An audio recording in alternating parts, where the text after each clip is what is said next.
And Tahir, could you talk a little bit about how hip hop's influenced your work? But actually, could you tell us a little bit about your work? Sure, sure. Well, I want to give props to Ralph first and Video Music Box. I remember, so I'm in junior high school, and we're playing handball, wearing BVDs, we're wearing pinstripe Lees, suede Pumas, just doing our thing. There's battles after school sometimes, that kind of thing.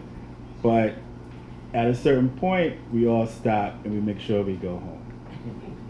To watch ourselves on TV, basically, to watch what we were making and what we were doing be reflected on TV, on the television. Like, it was on channel 31, like, and there were like two channels. There were like two stations, VHF and UHF. And I think 31 was on UHF. It was ultra high frequency. So sometimes, with the pliers, sometimes you have to it came in a little fuzzy. I didn't have public access. It was public, but it was. So we would go home and see ourselves, see our haircuts, like on TV when people were getting like mad parts in the side of their heads and Gumbies, and we see the Gucci girls dancing in the back in videos. Like, we would see just our culture. So that's the personal relationship. And in terms of my art, what I'm realizing now is that Video Music Box it's because of the amount of time that I spent documenting the culture. It's a cultural archive.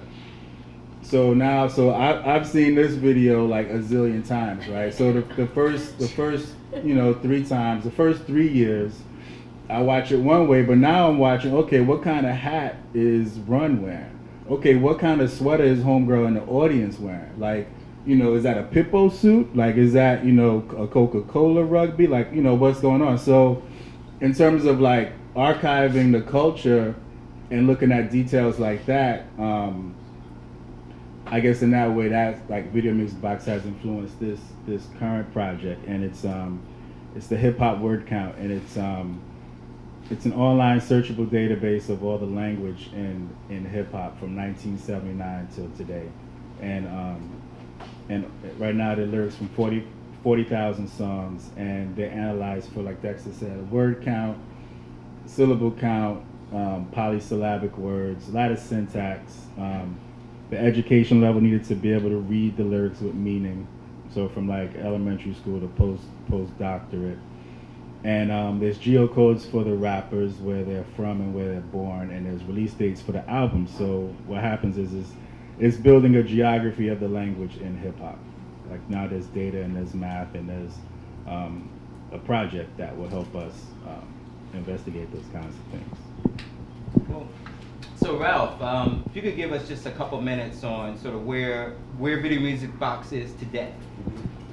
Well, we're celebrating 30 years in next year, 2013, and this was the beginning of the actual celebration for 30 years. And so, it's important for me to, and I talk to guys that grew up watching Video Music Box, let's say in the 80s, to understand where they're coming from, and they're like, yo, hip hop is not like it used to be, man. I wish it was like that. I said, well, look, nothing is like how it used to be. So you got to get over it and look at what's happening now. You love what you love from the 80s and the 90s, or you like the 2000 era, or you don't like what's going on now, or you like what's going on now. I'll meet a 13-year-old who loves Big Sean. They love Big Sean. They love Lil Wayne. They love Nicki Minaj, and that's what they're all about. So I have to be aware of what Big Sean, Lil Wayne, and and all these artists, Meek Mill, Rick Ross, are doing. So I try to stay abreast of what they're doing. I think that from the 80s, I've been talking about balance in hip hop, and that's just not in, well, it's a balance of the message that we put out there. In 89, or 87, I did a video called, that I produced and my partner directed, called Self-Destruction. And, it was, thank you. And, it was needed. At that time, if people know from that era, gold chains were being snatched at rap concerts. And literally, just like you talk about Cristal being, Jay-Z kind of dead in the whole Cristal thing. You know, over a summer, KRS-One said, you know, let's take the gold chains off and we'll go leather medallions. And it happened over a summer. People stopped wearing gold chains like that.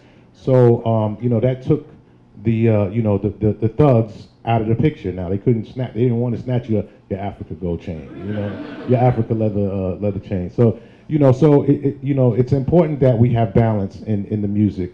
I think that what has happened, you know, since that time is that we've had, you know, corporate America, you know, get into the game. And I mean, they've been there all along, but, you know, really industrializing what's happening in hip hop and just making it into this like advertising movement. And that's what it's all about. You know, like, it's not about listening to Hot 97 right now for the music. It's about getting you to the next commercial. That's what it's all about. And that's why everything kind of sounds homogenized and sounds the same. So I'm totally against that. So when you watch my show, I'll play Rick Ross and then I'll play KRS-One behind it. Or I'll play Rick James, or I'll play Bob Marley, or I'll play Shabba. You know, I'm just giving you good music. So that's what we do still in 30 years from, you know, from 1983 and 2013. That's what we still continue to do.